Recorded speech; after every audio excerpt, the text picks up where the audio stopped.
DSP city Azhar Shah Aleema Khan के warrant गिरफ्तारी लेकर गोरखपुर पहुंच गए। अलीमा खान से 5वीं वारंट गिरफ्तारी की भी तामील करा ली गई। मज़ीद क्या तफसीलात हैं जान लेते हैं। अहमद भट्टी हमारे साथ मौजूद हैं, आगाह कीजिएगा अहमद।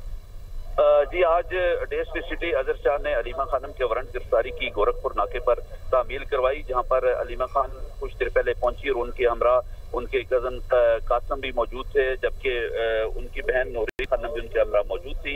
नौरीन न्याजी और अलीमा खान आज वहाँ पहुंचे तो डीएसपी सिटी अजहर शाह जो है वो दहशतगर्दी अदालत की जानिब से नवंबर एहतजाज के थाना सदराबाद के मुकदमे में जारी वारंट के समन लेकर वहाँ पहुंचे और उनकी तामील के लिए उनके पास गए और अलीमा खान ने वहाँ 5वीं मरतबा वारंट गिरफ्तारी की तामील कराई, अपने दस्तखत की और पुलिस टीम वहाँ से वापस चली गई। इस मौके पर पुलिस के साथ अलीमा खान का दिलचस्प एक मुकालमा हुआ।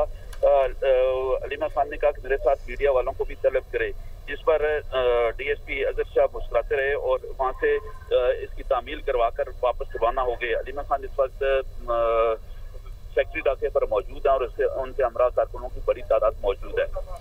ठीक है, वारंट गिरफ्तारी की तामील करवा ली गई है। अहमद भट्टी हमारे साथ मौजूद थे, बहुत शुक्रिया आपका।